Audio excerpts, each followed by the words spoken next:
भाई यहाँ पे फंसने के ना गाड़ी पूरे पूरे चांसेस है अगर आपकी 4x4 नहीं है। लो जी लो, बोर्ड आ गया विलेज का। मतलब देख रहे हो गांव में इतना बड़ा बोर्ड लगा रखा है खोनोमा खारू करके। बताओ, आप सोचोगे भाई ऐसा क्या गाँव है कि एंट्रेंस ही इतनी विशालकाय दे दी इसको। सबसे पहले तो ये देखो भाई, विलेज के एंट्रेंस में ही ना जगह जगह पे आपको इस तरह के सर देखने को मिलेंगे सींग के साथ। भाई जस्ट मैंने अभी रियलाइज किया कि ये एक्चुअल में किसी की कबर है क्या सही में। भाई ये देखना लिखा हुआ है 21 ईयर सर्व किया था इन्होंने, 63 की एज में डेथ हुई है इनकी। मतलब मैं आपको रेकमेंड करूंगा भाई, मतलब एक बार ना अपने देश में ये नॉर्थ ईस्ट वाला पार्ट पूरा करके देखो। मतलब आपको हर तरह की चीज मिल जाएगी यहाँ पे। आपको थाईलैंड वाली फील मिल जाएगी है, मतलब जो कंबोडिया वाली फील मिल जाएगी, लाओस वाली फील मिल जाएगी, वियतनाम वाली फील मिल जाएगी। तो बहुत कुछ है ऐसा जो आपको मिल जाएगा।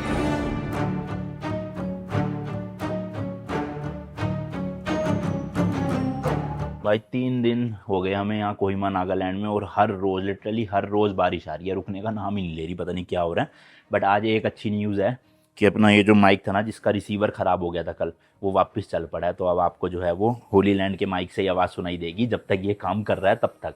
वैसे हमने 1000 रुपये का अलग से माइक ले लिया था, तो बैकअप के लिए वो है ही, बाकी इसकी ज़्यादा क्वालिटी बेटर है तो यूज़ करेंगे। बाकी यार एक और नया दिन, एक और नई जर्नी। मैं हूं अभी नागालैंड की कैपिटल सिटी कोहिमा में, एंड आप देख रहे हो भाई north east India road trip का एक और नया एपिसोड। इस ट्रिप पे मैं अपनी स्कॉर्पियन को लेकर निकला हुआ हूं नॉर्थ ईस्ट इंडिया में 8 स्टेट कवर करने 45 to 50 डेज बाय रोड पूरा का पूरा, जिसमें से 3 स्टेट हो चुकी है, चौथा नागालैंड चल रहा है, और कल हम 5वीं स्टेट यानी कि मणिपुर में एंट्री ले लेंगे। बाकी आज हम जाने वाले नागालैंड के एक ऐसे गाँव में जहाँ के लोग ना भाई इंसानों का शिकार करते थे और उनका सर काट के दीवारों पे टांगा करते थे। भाई जगह का नाम है खोनोमा विलेज। यहाँ से अराउंड आप देखोगे 19 या 20 किलो, ये देखो 19 किलोमीटर है, 44 मिनट का रास्ता। नागालैंड में ना हेड हंटिंग बहुत ज्यादा फेमस थी, जिनको पता है यहाँ की हिस्ट्री के बारे में, तो उसी एक हेड हंटिंग का ही पार्ट वो विलेज है जहाँ पे मैं जा रहा हूँ।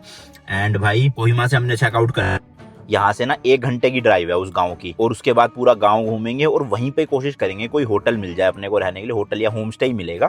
और अगर वहाँ पे बाय चांस नहीं मिलता तो हमें 1 घंटा ड्राइव करके वापस कोहिमा आना पड़ेगा और फिर यहीं पे चेक इन करना पड़ेगा। अभी फिलहाल के लिए तो चेकआउट कर दिया हम। वापस से बैड न्यूज़ भाई, वो जो माइक था वो फिर से चलना बंद हो गया, तो उसमें पक्का कुछ ना कुछ दिक्कत ही है। कल नहीं चल रहा था, आज अचानक से चल गया, फिर अचानक से बंद हो गया, तो छोड़ो भाई। अब बारिश भी भाई चलो थोड़ी थोड़ी रुक गई है, शुक्र है, लेट्स गो।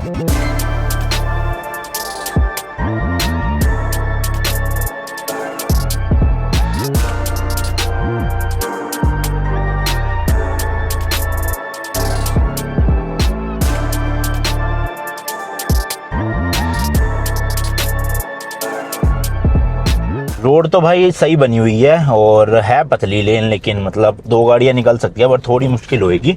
और बीच बीच में ना ये देखो गांव बने आ रहे हैं ऐसे छोटे छोटे।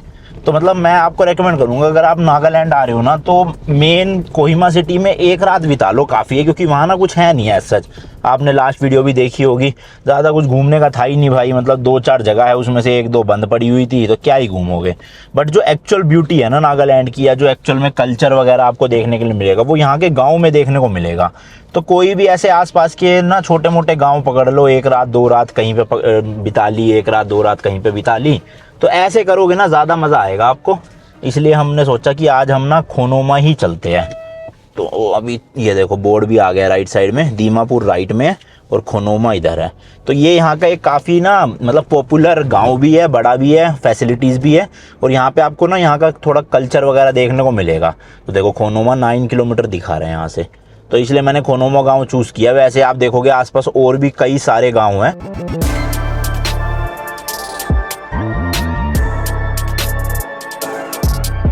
भाई साहब अब तो रास्ते बहुत ख़राब हो गए, तो पूरा देखना कीचड़ ही कीचड़। अभी हमें इधर ही जाना है जहाँ से गाड़ी आ रही है ना, तो ये समझ लो 1 वे ही बन चुका है, और जब तक ये लोग नहीं निकलेंगे तब तक मैं नहीं जा पाऊँगा। तो बस अभी इस वैगनार के बाद फटाफट से गाड़ी घुसा देते हैं, वरना कोई और आ जाएगा इतने में।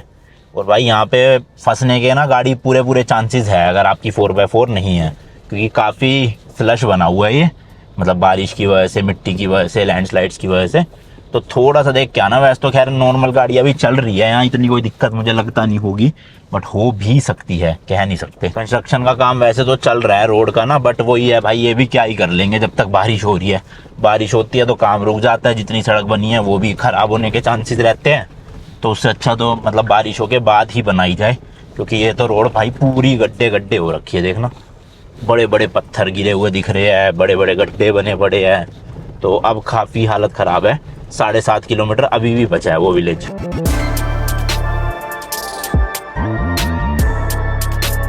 लो जी लो, बोर्ड आ गया विलेज का। मतलब देख रहे हो, गांव में इतना बड़ा बोर्ड लगा रखा है, खोनोमा खारू करके। बताओ, आप सोचोगे भाई ऐसा क्या गाँव है कि एंट्रेंस ही इतनी विशालकाय दे दी इसको। बस दिखाते हैं अभी चल के आपको। 2.6 किलोमीटर है। नज़ारे बढ़िया है, बट बारिश नहीं रुकने का नाम ले रही। हल्की हल्की हल्की हल्की हो जा रही है, हो जा रही है। और रोड ना बीच में 3-4 किलोमीटर की खराब थी, बाकी तो मेरे को अब सही दिखी है। पहले भी सही थी, अब भी सही है, बस बीच में थोड़ा सा पैच आता है खराब। ओवरऑल तो भाई काफ़ी खूबसूरत जगह है, देख सकते हो आप। यहाँ से आए हैं हम सामने, और अभी 2 रोड कट गई है, एक सीधी जा रही है और एक इधर की तरफ। तो हमें राइट जाना है, क्योंकि यहाँ पे आप बोर्ड देख सकते हो, welcome to Khonoma, first green village of Asia. जी हाँ भाई, इसको first green village of Asia का भी खिताब मिला हुआ है। बाकी BRO के अंडर है ये वाली भी रोड, तभी यहाँ बोर्ड लगा रखा है इन्होंने। बाकी कंस्ट्रक्शन वगैरह से रिलेटेड मशीनें वगैरह है भाई, तो मेरे ख्याल से मतलब रेगुलर काम चलता रहता होगा यहाँ पे ना सड़कों का। और इधर आप देखोगे तो ये भी है, प्रधानमंत्री ग्राम सड़क योजना के तहत कुछ सड़क वड़क बना रहे हैं भाई। इस तरह से डिटेल दे रखी है, किसी ने पढ़ना हो देख लेना। फिलहाल यहाँ जाना है हमें 2 किलोमीटर।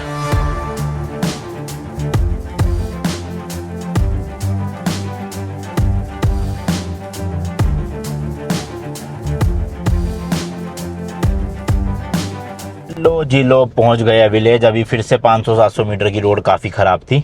अब यहीं कहीं पे भाई गाड़ी लगाते हैं, इसके आगे शायद से अलाउड नहीं होगा गाड़ी ले जाना। देखते हैं, बाकी बात करते हैं। और ऐसा भी मैंने सुना है कि इस विलेज में एंट्री से के लिए ना आपको एक गाइड हायर करना पड़ता है, मैंडेटरी, मतलब ज़रूरी है। और वो ये आपको विलेज टूर देता है पूरा, उसके बिना आप नहीं जा सकते।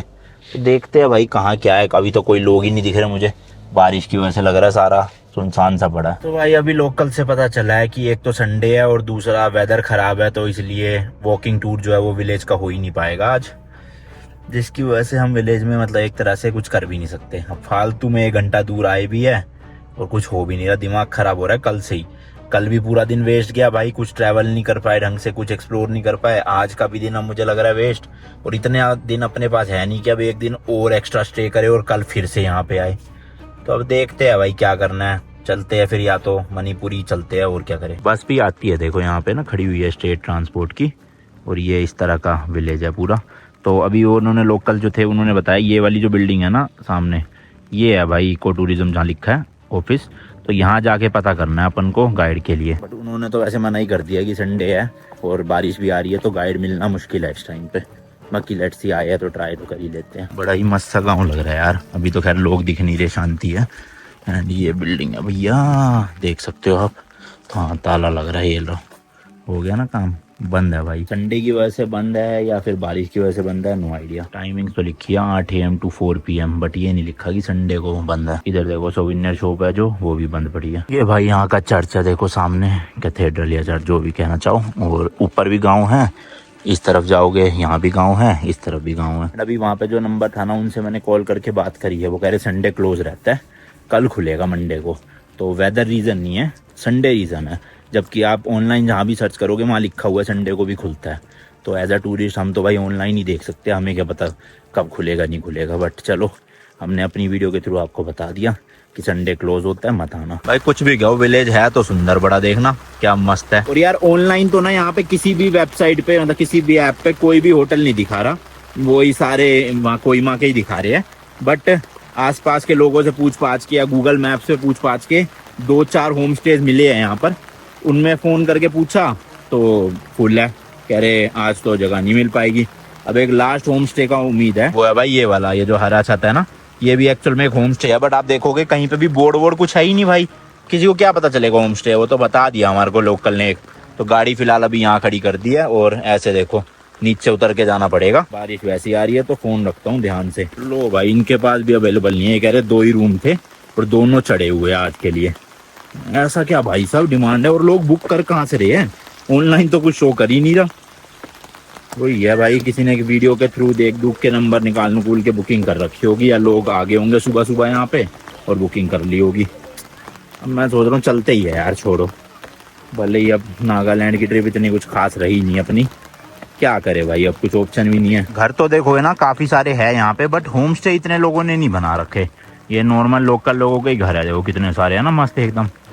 बट वही है भाई, अब क्या करें, रोड तो ठीक है बट ये इस तरह के देखो पुराने घर भी है, और ये देख रहे हो लकड़ियाँ भी रख रखी है, बट रहने का ही नहीं जुगाड़ मिल रहा। हमारा वैसे ऐसा जितना प्लान था भी नहीं रुकने का, मैंने तो यही सोचा था टूर हो जाएगा 1-2 घंटे में, फिर निकल के वापस कोहिमा ही चले जाएंगे, वहाँ थोड़ी फैसिलिटीज़ भी ज़्यादा है। ना तो टूर हुआ ना यहाँ पे कुछ मिल रहा है, और अब यहाँ से वापस कोहिमा जाके नाइट स्टे करना, फिर कल वापस यहाँ आना और परसों निकलना मणिपुर के लिए, मुझे ठीक लग नहीं रहा है। तो कोशिश यही है अब आज ही चलते हैं यहाँ से इम्फाल। मतलब चाहते तो नहीं थे भाई हम नागालैंड से जाना, बट ज़बरदस्ती जाना पड़ रहा है, क्या बोलूँ बस। एक ये और मिला भाई हिल्स व्यू कॉटेज करके, इसके सारे कमरों में देखो बाहर से ताला लग रहा है, इसका मतलब शायद कोई नहीं रुका हुआ है यहाँ पे। तो अभी सोहन को भेजा नीचे, वो रहा, जाके पता करता है अगर कौन रहता है यहाँ पे, रूम मिल जाए तो। चलो भाई फाइनली जाके एक रूम मिल ही गया है, इतने घर भटके है बताऊँ क्या बताऊँ। तो ये मिला है भाई डोवी पाई इन करके है, और यहीं पे गाड़ी की पार्किंग लग जाएगी, एंड रूम भी ठीक है। चलो चेक इन कर लेते हैं। पार्किंग ये कह रहे हैं यहीं पे लगा लो, रोड पे ही थोड़ा सा और दबा के, तो पाइप ना टूटे, बस ऐसे दबा लूँगा ताकि ये वाली रोड ब्लॉक ना हो। और ठीक है यहाँ पे, और खाने का भी है जुगाड़, वो कह रहे मेन्यू है। तो फर्स्ट फ्लोर पे रूम है हमारा, इस तरह का एक कॉमन एरिया है, यहाँ सोफे टेबल वगैरह लगे हुए हैं। एंड ये रूम लिया है डबल रूम, इसका नाम है MU मुँह। ये देखो एक बड़ा बेड, बड़ा क्या मतलब क्वीन साइज है शायद ये, या क्वीन से भी शायद से छोटे होंगे। तो 2 बेड दे रखे दोनों को अलग अलग, पंखा AC कुछ ज़रूरत है नहीं यहाँ पे। यहाँ पे खिड़की है जिसमें से कुछ दिख नहीं रहा क्योंकि अभी बाहर सारे बादल बादल हो रखे हैं। एंड ये छोटा सा वॉशरूम है बस भाई, नहाने का देख लो भाई, यही है जो है बस मिल गया यहाँ पे, वही बहुत है। और इसके लिए पे करिए 2500 रुपीज़।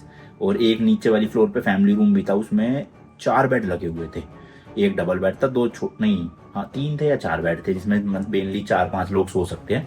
वो 3500 रुपीज़ का था, बट उतनी हमें ज़रूरत थी नहीं, कुछ भी तो लिया नहीं मैंने। बाकी टावल वगैरह तो इन्होंने दिया है सब कुछ। और ये अच्छा है कि इनका रेस्टोरेंट भी अंदर ही है, तो काफ़ी सारी चीज़ें थी यहाँ पे, अपना नॉर्थ इंडियन भी मिल गई है, मशरूम हो गया, दाल हो गई, और रोटी चावल। अब टेस्ट देखते हैं कैसा जब आएगा, तो ऑर्डर तो कर दिया। एंड ये फ्रेश ही बना के देते हैं हाथ तो आती, तो मुझे लग रहा है 40-50 मिनट तो लग ही जाएंगे सब कुछ बनने में। वैसे रूम नीट एंड क्लीन है भाई, ऐसा सच इतनी कोई दिक्कत लगनी नहीं मुझे। इधर एक वार्डरोब भी दे रखी है कपड़ों के लिए, बाकी लाइटें वाइटें भी ठीक ही है। आज का दिन बिताना है क्योंकि गाइड आज मिलेगा नहीं कोई भी, तो कल सुबह थोड़ा जल्दी ट्राई करेंगे विलेज का टूर लेके सीधा यहाँ से हम इम्फाल के लिए निकल जाए, क्योंकि कल मैं चाहता नहीं यहाँ रुके हम, और ना भी रुक, अगर मतलब इम्फाल के लिए ना भी गए ना, तब भी हम कोहिमा जाके रुकेंगे, यहाँ नहीं रुकेंगे। कल गाइड लेके विलेज एक्सप्लोर करके सीधा कोहिमा या फिर इम्फाल।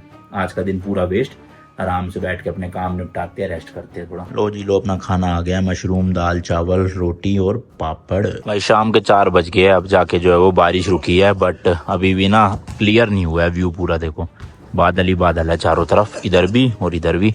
मैं सोच रहा था एक बार हट जाते बादल तो ड्रोन उड़ा के आपको पूरे विलेज का ऊपर से दिखाता नज़ारा, बट मुश्किल ही लग रहा है भाई, हट ही नहीं रहे बादल यहाँ पे। और लोकल्स भी निकल गए भाई अब घरों से बाहर। यहाँ पे वॉलीबॉल का नेट लगाया जा रहा है, तो इसलिए गाड़ी थोड़ी सी पीछे करवाई है इन्होंने, ताकि लोग वॉलीबॉल खेल सकें। यहाँ पे देखो नेट लगा हुआ है ना मस्त। टाइम तो भाई बिल्कुल सुनसान सा हो रखा था गाँव बारिश की वजह से, अब थोड़ी चहल पहल दिख रही है बढ़िया। भाई जस्ट मैंने अभी रियलाइज़ किया कि ये एक्चुअल में किसी की कबर है क्या सही में। भाई ये देखना लिखा हुआ है 21 ईयर सर्व किया था इन्होंने, 63 की एज में डेथ हुई है इनकी। नाम थोड़ा सा मिटा हुआ है आप देख सकते हो, बट और ये बना तो कबर की तरह ही हुआ है भाई। अभी मैंने जस्ट देखा एकदम से, अब सही में इसके अंदर है बॉडी या नहीं है पता नहीं, पूछता हूँ किसी से, क्योंकि एक यहाँ भी है और एक देखोगे भाई यहाँ पे भी है। ये देखो भाई, अब इसमें भी नाम वाम तो पता चल नहीं रहा, खैर आप देख लें। अभी बना तो रखा है भाई ये पूरा ना सेम, बट अगर तो ये रियल है भाई, ऐसे मतलब घरों के बाहर ही नॉर्मल गलियों में ही कबर बना रखी है, थोड़ा स्ट्रेंज है। तो भाई स्टाफ से मैंने पूछा है, वो कह तो रहे हैं कि रियल ही है एक्चुअल में, मतलब बॉडी है इनके अंदर।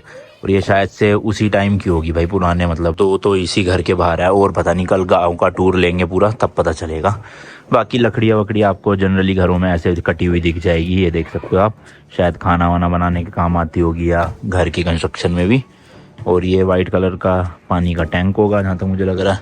ये एक नॉर्मल सा हॉल बना रखा है इन्होंने रेस्टोरेंट टाइप का, और फूल मतलब पौधे वौधे बहुत है भाई यहाँ पे ना, जनरली आपको जो हर जगह दिखते रहेंगे। देखो वो सामने भी कितनी सारी लकड़ी है यहाँ पे, और ये घर भी सारे के सारे ऐसे लकड़ी से ही बने हुए हैं, देख रहे हो पूरे। ये स्ट्रक्चर भी पूरा लकड़ी का, ऊपर जो है वो मेटल की शीट से टीन की वो शीट आती है उससे छत बना रखी है। बाकी जिसमें हम रुके हुए ये पक्की कंस्ट्रक्शन है, मतलब ये पत्थरों से या ब्रिक्स सीमेंट से ही बना हुआ है पूरा। द नेक्स्ट मॉर्निंग आज भी भाई कुछ तो मैच सा चल रहा है यहाँ पे, देखो वॉलीबॉल का। एंड गाड़ी अपनी रेडी है, सूटकेस हमने कर ली है और गाइड आ चुके हैं हमारे। तो गाड़ी लेकर जाना है नहीं लेकर जाना भी देखते हैं। तो भाई जो गाइड आए हैं ना हमें विलेज टूर देने के लिए, वो अपनी गाड़ी में आगे निकल गए हैं। तो अभी फटाफट चलते हैं। मेरे ख्याल से वही जहाँ पे वो ऑफिस था ना वहीं पे गाड़ी खड़ी करके वहीं से वॉकिंग टूर शुरू करेंगे विलेज का। तो भाई आज ये ऑफिस खुला हुआ है जो कल बंद था। सबसे पहले तो यहाँ पे रजिस्ट्रेशन हुई है 50 रुपये पर पर्सन, यानी 100 रुपये registration fees and 500 rupees guide के पे करे हमने। तो चलो जी वॉक पे चलते हैं पूरे। आ लेंगे। What? Are you a social media blogger? Yes, yes. There are some rules regarding that Okay. matter also. Yeah. भाई टूर तो हो गया, अराउंड 1 घंटे से भी कम का ही था। वो तो बारिश आ गई थी बीच में इसलिए थोड़ा टाइम लग गया।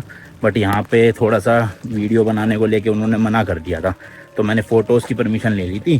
फ़ोटोज़ क्लिक कर लिया, छोटी मोटी क्लिप्स मैं यूट्यूब से ही निकाल के ना किसी और की वीडियो से आपको समझा दूंगा क्या क्या था वहाँ पे मेनली। बट ये है ओवरऑल काफ़ी अच्छा एक्सपीरियंस था। आप लोग ज़रूर आना, मतलब कुछ यूनिक देखने को मिलेगा। हालांकि इन्होंने अब यूट्यूबर्स के लिए थोड़ा सा वो कर दिया, बट ठीक है जो भी है। यूट्यूब पे बहुत सारी वीडियोस है, तो मैं होपफुली वहाँ से क्लिप्स निकाल के और उनको भी क्रेडिट दे दूंगा जिनके चैनल पे से वो क्लिप्स ली है। एंड आपको समझा दूंगा कि क्या क्या देखने को मिला है यहाँ। सबसे पहले तो ये देखो भाई, विलेज के एंट्रेंस में ही ना जगह जगह पे आपको इस तरह के सर देखने को मिलेंगे सींग के साथ। तो ये जानवरों के रियल स्कल है, आप देख सकते हो रियल सींग है ऊपर। अभी इस खंबे पे लगे हुए हैं, कुछ घरों के बाहर भी लगे हुए थे। देन ये विलेज के सारे खेत है और यहाँ पे आप देखोगे कि स्टेप फार्मिंग का जो है वो मेथड यूज किया जाता है खेती बाड़ी के लिए। ओवरऑल घर देखोगे ना तो सबकी आपको छतें जो है वो आइडेंटिकल सी दिखेगी, सेम सेम सी, और कुछ घरों की ग्रीन कलर की अलग से। देन रास्ते में हमें एक ये मिनी लाइब्रेरी देखने को मिली थी। तो यहाँ पे क्या है कि सिंपल प्रोसेस है, आपको अपनी एक कोई बुक लानी है, वो यहाँ पे रख के जानी है और उसके बदले आप इसमें से कोई भी बुक ले जाके पढ़ सकते हो। देखो यहाँ पे सारे इंस्ट्रक्शन लिखे भी हुए हैं। देन थोड़ा सा आगे जाके ये एंसेस्ट्रल मोन्यूमेंट था बड़ा सा। अच्छा एक ये पुराना सा घर है गाँव का, देखो भाई साहब क्या मस्त लग रहा है ना। इवन बिजली का मीटर तक भी देखो भाई कितना पुराना है यहाँ। बाकी ये कम्युनिटी वेल था, बेसिकली यहाँ पे जो है वो पानी होता है, जितने भी आसपास के घर है वो सब यहीं से आके यूज करेंगे। बाकी ये कॉमन एरिया है गाँव का जहाँ पर इवेंट्स वगैरह मीटिंग्स वगैरह हुआ करती थी या अभी भी होती है। और ये देखो भाई किस तरह से बिल्डिंग्स के जो फ्रंट फेस है ना,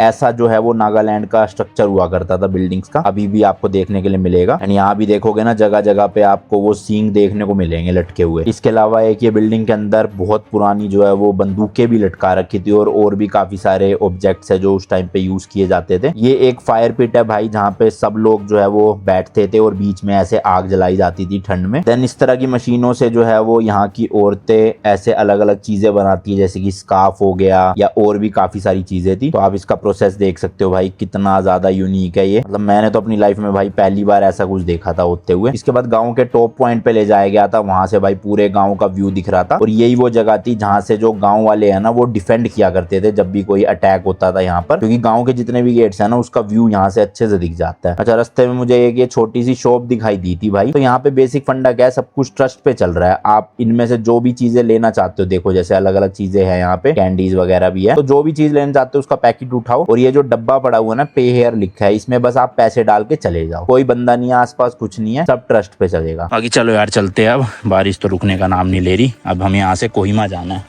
लेट्स गो। तो वही सेम होटल भाई मैंने बुक करा है जिसमें हम पहले रह रहे थे कोहिमा में, एडलवाइसिस। चलो जी वापस से सफर शुरू करते हैं कोहिमा तक का। अराउंड वही 40-50 मिनट का है, बट 1 घंटा लग ही जाएगा क्योंकि रोड की हालत कल भी खराब थी और आज तो इतनी खतरनाक वाली बारिश हुई है, ज्यादा ही हालत खराब हो गई होगी, देख लेना पक्का।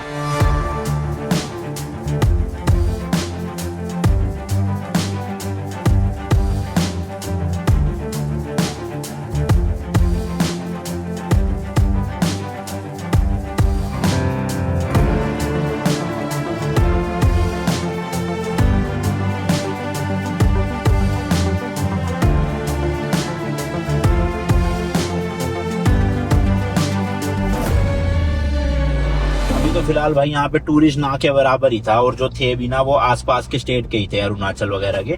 और मतलब हम जैसे जो अपना दिल्ली के या मुंबई गुजरात वाली साइड के लोग हैं ना, ये लोग मतलब हम लोग जो है वो आते तो है नॉर्थ ईस्ट, बट असम या फिर अरुणाचल तक ही रह जाते हैं, समझ रहे हो। उससे आगे आने का कोई मतलब इतना करता ही नहीं, क्योंकि एक तो पब्लिक ट्रांसपोर्ट मेरे को लग रहा है इतना कुछ खास है नहीं शायद से, और अपनी गाड़ी से बहुत कम लोग आते हैं वहाँ से।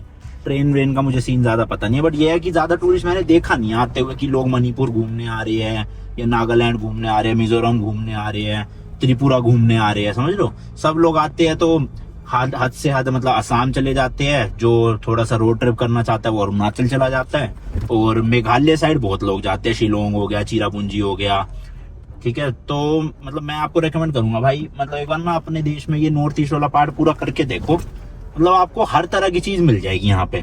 आपको थाईलैंड वाली फील मिल जाएगी, है मतलब जो कंबोडिया वाली फील मिल जाएगी, लाओस वाली फील मिल जाएगी, वियतनाम वाली फील मिल जाएगी। तो बहुत कुछ है ऐसा जो आपको मिल जाएगा। और अगर अपनी गाड़ी ले आओ ना किसी तरह से और रोड ट्रिप करो पूरी नॉर्थ ईस्ट की, हालांकि टाइम बहुत लग जाएगा आई नो, बट करके देखो भाई। या एक बारी में ना एक स्टेट करके देखो आप, मतलब 10-12 दिन दो एक स्टेट को, जैसे अरुणाचल प्रदेश कर लिया, फिर कभी आके आराम से नागालैंड कर लिया, आपको मतलब कुछ डिफरेंट ही देखने को मिलेगा। यहाँ पे लिटरली लोग भाई हिंदी ना ढंग से समझ पाते हैं, ना उनको ढंग से बोलनी आती है। बताओ गाँव में भी लोग एकदम फ्लुएंट इंग्लिश बोल रहे थे, या फिर इनकी जो लोकल लैंग्वेजेस है वो बोलते हैं। तो मतलब यूनिक एक्सपीरियंस है। इंडिया में रह के आपको ऐसा फील होगा कि मतलब हाँ कुछ अलग देख लिया आपने। और अगर आप चला के नहीं आना चाहते तो भाई मेरे हिसाब से आप अपनी बाइक या गाड़ी को ना ट्रक से गुवाहाटी भेज सकते हो। 3-4 दिन 5 दिन में शायद से पहुंच जाती है वो, और गाड़ी के लगते हैं कुछ मेरे ख्याल 20,000 रुपये के आसपास, और बाइक के और कम लगेंगे आपके। तो आप सीधा गुवाहाटी फ्लाइट पकड़ के आओ और अपनी गाड़ी से ना पूरा एक्सप्लोर कर सकते हो नॉर्थ ईस्ट। अपनी गाड़ी का भी स्वाद मिल जाएगा आपको, और मतलब थोड़ा चलाना भी ज़्यादा नहीं पड़ेगा अपना ट्रक से भेजने में। तो हम भी जाते टाइम यही करेंगे कि गुवाहाटी में अपनी ट्रिप ख़त्म करेंगे और गुवाहाटी से ना ट्रक में लोड करके भेज देंगे, क्योंकि भाई 2000 किलोमीटर वापस चला के ले जाना मतलब कोई सेंस बनता ही नहीं है। अब आप वैसे भी हिसाब लगाओ टोटल। मेरे पास है स्कॉर्पियो एंड डीजल वाली, ये 10 की एवरेज देती है मोटा मोटा। तो मान लो भाई 85 रुपये लीटर भी डीजल है, तो ये मेरे को मोटा मोटा नहीं तो 9-9.5 रुपये पर किलोमीटर पड़ती है। अब 2000 किलोमीटर चलाने के लिए भाई 9 रुपए के हिसाब से आप देखोगे 18-19 हजार रुपए का तो डीजल लग जाएगा। और 2000 किलोमीटर एक दिन में तो करूंगा नहीं, 2 दिन तो मिनिमम लूंगा, और मेरे जैसा बंदा तो हो सकता है 3 दिन भी ले ले। तो 3 दिन रात को होटल में भी रुकना पड़ेगा। 2000 रुपए भी एवरेज पकड़ के चलो, 6000 वो हो गए। 18 + 6 24,000, प्लस मिनिमम ना करते हुए भी 3000 रुपए का तो शायद 2-2.5 हजार रुपए का तो टोल भी लगेगा। तो आप कैलकुलेट करोगे ना, आपका ट्रक से कॉस्ट ज्यादा पड़ेगी। हाँ ये है कि हम 2 लोग हैं तो हमें फ्लाइट पकड़ के फिर वापस जाना पड़ेगा 5-5, 6-6 हजार की, हमारे लिए वो थोड़ा सा एक्स्ट्रा है। बट ओवरऑल आप करोगे ना तो भाई 30,000 रुपए ही इस वाले मेथड में खर्चा आएगा। 30,000 ही आप खुद चला के ले जाओगे, खाओगे पियोगे, 3 दिन वेस्ट भी करोगे, समझ रहे हो। तो मैंने सोचा यार फिर 30,000 रुपए खर्च नहीं है तो मैं 3 दिन की भड़क क्यों लूँ, ड्राइविंग भी करूँ, बॉडी को भी थकाऊं, टाइम भी वेस्ट हो। उससे तो ट्रक बुक करते हैं, अपना फ्लाइट पकड़ के चलेंगे सीधा, अपने को गुड़गांव में मानेसर में मिल जाएगी गाड़ी, और क्या चाहिए बस। तो ये प्लान बना हुआ है अपना फिलहाल, इसलिए हम आराम से अभी घूम रहे हैं, और वापसी जो है वो ट्रक से भेज के अपना घर पहुंच जाएंगे। एक और चीज है भाई, जैसे हम यूट्यूबर है ना तो हमें तो वीडियो भी बनानी होती है। अब आते वक्त तो चलो हम फ्रेश होते हैं और सब वीडियोस भी नया टॉपिक, नई जगह देखने को मिल रही होती है तो बन जाती है। अब वापसी में वही सेम रूट से मैं 3 दिन गाड़ी चला के जाऊँ, वीडियो भी कुछ नहीं बनेगी, ठीक है, टाइम भी वेस्ट हो रहा है, पैसे भी लग रहे हैं। उससे अच्छा जब वीडियो बनी नहीं रही तो फिर फ्लाइट पकड़ के अपने घर जाके रेस्ट ही करूँ मैं। क्या फ़ायदा भाई फालतू का वापस से सेम डिस्टेंस कवर करने का इतने दिन के लिए।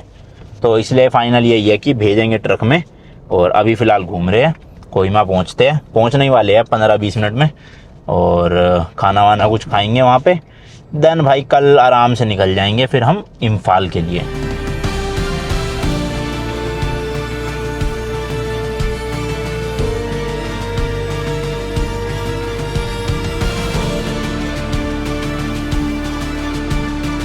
लो जी, लोग कोहिमा पहुंच चुके हैं हम, और अभी अपने होटल जाने से पहले हम कहीं खाना खाने जा रहे हैं, क्योंकि यार यहाँ ना जोमेटो चलता तो है, बट 3 दिन में मैंने इतने अलग अलग रेस्टोरेंटों से ऑर्डर करा, एक जगह भी खाना ही नहीं ढंग का मिल रहा वेज। मतलब दाल मंगवाओ तो भाई पानी जैसी दाल आ जाती है, ठीक है, पनीर मंगवाओ कुछ टेस्ट ही अजीब सा है, कभी मिर्ची तेज कर देते, कभी ग्रेवी का टेस्ट अच्छा नहीं। वेज बिरयानी मंगवाई, चावल ही भाई अजीब, मतलब ज़िंदगी में मैंने पहली बार वो रंगवीन से चावल खाए, इतने बेकार टेस्ट। तो मतलब 3-4 दिन से ना, जब से नागालैंड एंटर हुआ है, फूड अच्छा मिल ही नहीं रहा कहीं पे भी। तो आज मैंने गूगल पे कुछ रिव्यूज़ वगैरह पढ़ के रेस्टोरेंट देखा तो है, अब वहीं पे ही जाके खा रहे हैं, देखते हैं भाई कैसा होएगा। नॉन वेजिटेरियन तो चीज़ें बहुत हैं यहाँ पे, आपको जगह जगह मिल जाएगी, पर वेजिटेरियन के एक तो ऑप्शन भी कम है, और जो है भी ना वो अभी तक तो मुझे कोई ख़ास मिला नहीं है। बाकी लेट्स सी आज का एक्सपीरियंस कैसा रहता है। मेन सिटी सेंटर में ना ट्रैफिक का भाई काफ़ी प्रॉब्लम है, मतलब जाम लगा रहता है, जैसे प्रॉपर ऐसे हिल स्टेशन में लगा रहता है ना उसी तरह से। और रेस्टोरेंट आने ही वाला है, बट अब वही समस्या है सारी कि पार्किंग कहाँ लगाएंगे। रेस्टोरेंट तो ठीक है, फिर भी पार्किंग ढूंढनी पड़ेगी। गाड़ी की पार्किंग तो बड़ी दूर मिली, पैदल चल चल के आना पड़ा। ये है भाई रेस्टोरेंट, फूड बैलेंस के नाम से। कहाँ है, ऊपर है, नीचे ऊपर ही होगा वैसे तो, अगर बोर्ड लग रहा है। भाई एक तो हनी चिल्ली पोटैटो मंगवाए हैं, ये तो मस्त लग रहे हैं, ऐसा लग रहा है जैसे दिल्ली गुड़गांव के ही खा रहा हूँ, कुछ फर्क नहीं है टेस्ट में। एंड भाई एक प्लेट मंगवा लिए है छोले भटूरे, ये देखो जी। चलो इनके तो छोले थोड़े गाढ़े गाढ़े है, सही है, वरना पानी जैसे होते तो फिर दिक्कत रहती। भाई लोग यहाँ का फूड आपको रेकमेंड करूंगा, आप आके खा सकते हो। कोहिमा में मतलब नॉर्थ इंडियन टेस्ट चाहिए ना थोड़ा बहुत अगर, तो यहाँ का अच्छा है। देखो भाई कितना ज्यादा जाम लगा पड़ा है। हालांकि स्कूटर वालों को तो चुल होती है, कहीं ना कहीं से निकाल ही लेते हो, बट गाड़ी वाले ये है कि ज़्यादा हॉर्न वॉर्न नहीं बजाते और ओवरटेक नहीं मारते, अपना शांति से खड़े रहते हैं जब तक ट्रैफिक नहीं खुलेगा। लो जी लो पहुंच गए हैं। टैक्सी लगी हुई थी यहाँ पे, तो ये जो केयर टेकर है बिल्डिंग के, उन्होंने हटवाई टैक्सी और अब अपनी गाड़ी लग जाएगी। तो जी ये रहा वही सेम रूम, सब कुछ वही है। 2550 रुपये का पड़ा है पर नाइट। भाई खत्म करते हैं इस वाले ब्लॉग को, मिलता हूँ जी नेक्स्ट वीडियो में। Till then good bye as always, तीखे रास्तों पे नहीं बनना पीता।